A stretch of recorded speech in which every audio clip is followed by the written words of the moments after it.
जो यात्रा उन्होंने निकालते हैं, इसके वजह से हमारे हिंदुओं को एक प्रकार का यहाँ पे व्यक्तित्व है हमारा। यहाँ हम यहाँ जी पा रहे उसके लिए ही। अरे हम पूछते हैं इलेक्शन कोड दरमियान नहीं करना चाह रहे तो अब रमजान को भी नहीं करवाने देना पब्लिकली, और श्री राम नवमी को मत कराने देना। आप रमजान को करने देते, श्री राम नवमी को करने नहीं करने देते। इसी से पता चल रहा है सारे हिंदू, आप ये समझ लीजिए, ये लोग मुस्लिम और हिंदू के बीच में दरार लेके आना चाह रहे।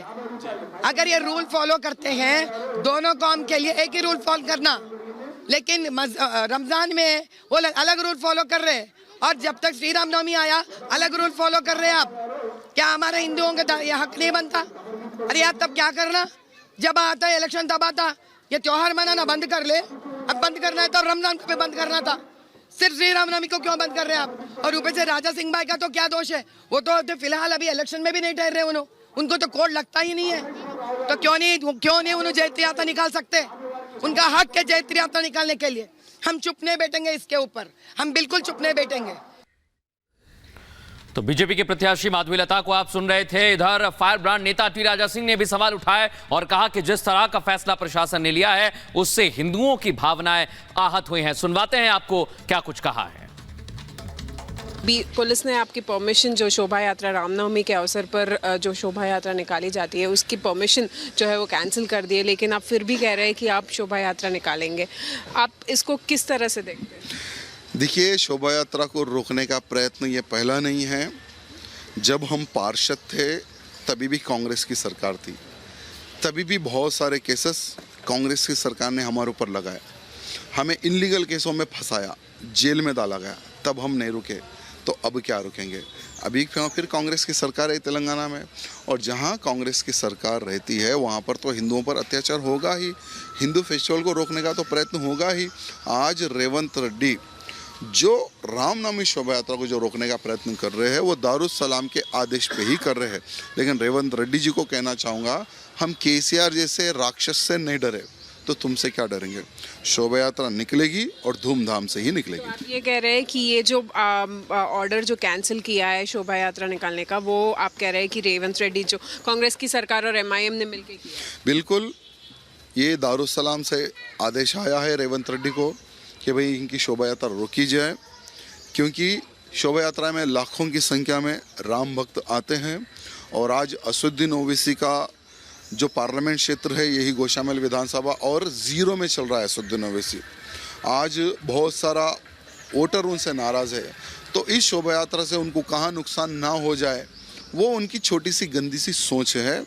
लेकिन ये पहली बार नहीं, हर बार हर वर्ष रामनवमी के अवसर पर इस प्रकार का गंदा हथकंडा ये लोग अपनाते रहते हैं। लेकिन हम लोग पहले भी नहीं रुके और आज भी नहीं रुकेंगे। आपने ये चीज़ जब कल लेटर आया था, आपने ये पॉइंट आउट किया था कि आप लेटर पे 14 तारीख का डेट लिखा हुआ था, लेकिन आपको जो लेटर मिला है परमिशन कैंसिल का वो 16 तारीख को रात को मिला है। जी, ये ऑलरेडी पूरा प्री प्लान था ये लोगों का कि अगर ये हम 2-4 दिन पहले इनको अगर कैंसलेशन का लेटर देते हैं तो ये हाई कोर्ट जाएंगे, तो उनको कोर्ट जाने का मौका ना दिया जाए। इसलिए कल रात को भी 9 बजे सिर्फ एक कांस्टेबल आकर मुझे एक लेटर पकड़ाता है कि भैया आपका परमिशन कैंसिल किया गया। जब हम लेटर देखे तब को 9 साढ़े 9 बज चुके थे, तो हम जब ही सोच लिए कि पूरा का पूरा शोभा यात्रा को रोकने का घटिया षड्यंत्र है और हमें क्या करना है। अभी तो शोभा यात्रा की पूरी तैयारी हो चुकी है, किसी भी हाल में शोभा यात्रा निकालेंगे, भले ही जितने पुलिस स्टेशन इस शोभा यात्रा के बीच में दरमियान लगते हैं वहाँ पर तो FIR करने के ऑलरेडी लोग प्लान कर चुके हैं। अब जो भी होगा शोभा यात्रा निकालना है बोल के हम पूरे कार्यकर्ता डिसाइड हो गए।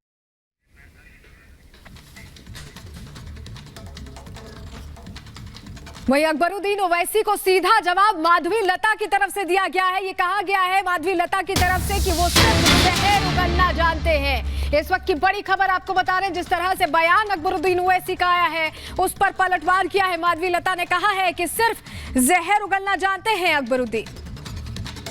हमको परवाह नहीं है, हमको डर नहीं है, लेकिन कैसे हालात हैं नहीं मालूम कि हमारी मौत कैसे होगी। नहीं मालूम कि क्या अकबरुद्दीन ओवैसी को भी जहर दे के जेल में मार दिया जाएगा, या नहीं मालूम कि असदुद्दीन ओवैसी अकबरुद्दीन ओवैसी को भी जेल में डालकर दवाखाने को बताने के नाम पर गोली मार दी जाएगी। नहीं मालूम। मुझे उम्मीद है कि ऐसा नहीं होगा, लेकिन फिर भी नहीं मालूम। मुझे यकीन है कि नहीं होगा, लेकिन फिर भी नहीं मालूम।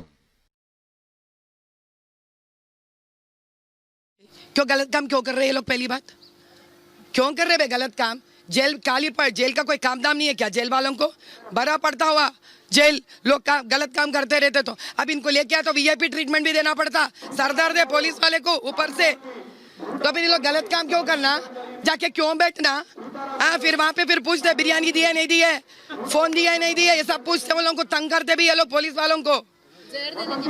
अभी जहर अभी उन्होंने जाने साहब, अभी इतने दिन पोलिंग बूथों के ऊपर यही पुलिस को लगाकर ये लोग जैसा चाहे वैसा ना चाहे, अभी इन्हीं पुलिस के ऊपर ये लोग बात डाल रहे कि जहर देते बोलकर। अभी इनके पुलिस के बीच के मामले आई है। अभी यहाँ के अपना कौन बोलता, अपना चीफ मिनिस्टर ही जवाब देना। अरे चीफ मिनिस्टर साहब, रेवंत रेड्डी साहब, सुनो साहब, आपके पुलिस जहर देते कहते अकबरुद्दीन को, अब आप तो सपोर्ट कर रहे हैं इन लोगों को, आप दोनों मसला हल कर लो साहब। और लोकसभा चुनावों का प्रचार शुरू होने के बाद यूपी के दो लड़के एक साथ आपस में आए हैं। आपको बता दें कि गाजियाबाद में अखिलेश यादव और राहुल गांधी ने एक साथ प्रेस कॉन्फ्रेंस कर बीजेपी पर हमला बोला और साथ ही साथ रायबरेली और अमेठी में गठबंधन के उम्मीदवारों पर लेकिन चुप्पी साधे हुए नजर आए। एक रिपोर्ट आपको दिखाते हैं।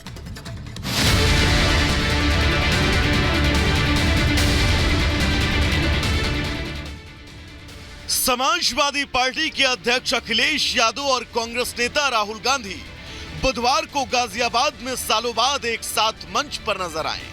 2017 के बाद ये पहला मौका था जब दोनों नेता आपस में जुगलबंदी करते दिखे। इस दौरान दोनों ने प्रेस कॉन्फ्रेंस भी की और दोनों ने बीजेपी पर जमकर हमला बोला। बीजेपी 24 घंटा डिस्ट्रैक्शन करने में लगी रहती है। कभी प्रधानमंत्री समुद्र के नीचे चले जाते हैं, कभी आसमान में सी प्लेन पे चले जाते हैं, मगर जो मुद्दे हैं उनके बारे में न प्रधानमंत्री न बीजेपी बात करती है। पहले चरण का चुनाव उत्तर प्रदेश का होने जा रहा है और जो पश्चिम से हवा चल रही है वो पूरे के पूरे उत्तर प्रदेश और देश के माहौल को बदलने जा रही है। आज गाजियाबाद में बैठे हैं। इस बार भारतीय जनता पार्टी को गाजियाबाद से लेकर के गाजीपुर तक इंडिया गठबंधन सफाया करने का काम करेगा। बीजेपी पर हमला बोलने में राहुल और अखिलेश की जुबान पूरी तरह एक साथ नजर आई। दोनों ने एक सुर में पीएम मोदी के खिलाफ जहर उगला, लेकिन दोनों का ये कॉन्फिडेंस तभी तक कायम रहा जब तक पत्रकारों ने दोनों नेताओं से सवाल नहीं पूछे, क्योंकि जैसे ही प्रेस कॉन्फ्रेंस के दौरान दोनों नेताओं का